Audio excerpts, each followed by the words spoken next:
Worldwide Wildlife Trust here at Mega Marsh, and my title is Senior Education Officer. So I entertain school groups and teach teachers how to learn outside. We are in Mega Marsh currently. Why do you think this is so important to the community? So Mega Marsh has been here for a long time, 50 years or so. So it was always important to the community of naturalists. Now it's widened up to a wider community for leisure and for wildlife watching. We have school groups here learning as well, so that's important too. I think during the pandemic, really important for people's well-being. We left it open all the time so people could wander around, so really important to just get that connection with nature. What is your favourite part of working here?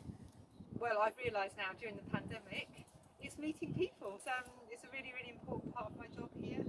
I manage the centre, I make sure the forest schools are all okay, but actually it's meeting the children, meeting the people, entertaining the families and teaching them about wildlife and those wow moments. And another part of my job that I really love here is learning myself about nature. So I learn every day. Like yesterday someone told me here there are spiders that can live underwater and they make their own web so they can carry oxygen with them. Things like that happen every day to me here, so that's also a lovely part of my job. Do you think the community will become more involved post-COVID? During the lockdown, Mega Marsh was really important. I think we started doing visitor counts here and it went up about 4 or 5 times. Many people came here than usual, so we already get loads of volunteers coming here. We started a youth club 10 or 12 years ago, and we just started up again. We had our first Zoom call last week and there were people queuing in, so that was nice.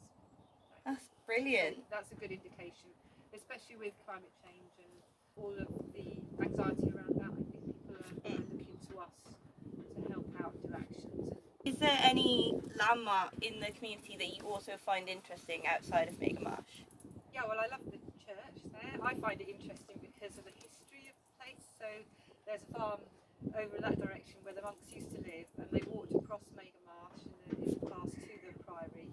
So that's a really important part of the community here. And they used willow mats to get across the marsh. And the willow you see here now has grown up from that. So it's all interlinks, and I love that area. I also like Blackrock, which is a bit further away. And that's an important area to me. Walking along the coastal path, a beautiful area. One last question. What is your favourite animal here? I do love beautiful birds. My favourite is probably the kingfisher because she's so beautiful. She doesn't even look like she belongs in this country. And when you get a really good photograph, like the photographs that Hugh Gregory's taken recently of them catching fish and all the beautiful blues that come off, and when I sit in my office there sometimes, 2 or 3 times a kingfisher has come to land on the gate in front, so I'm sure that's a sign that he's trying to show off. That's so nice.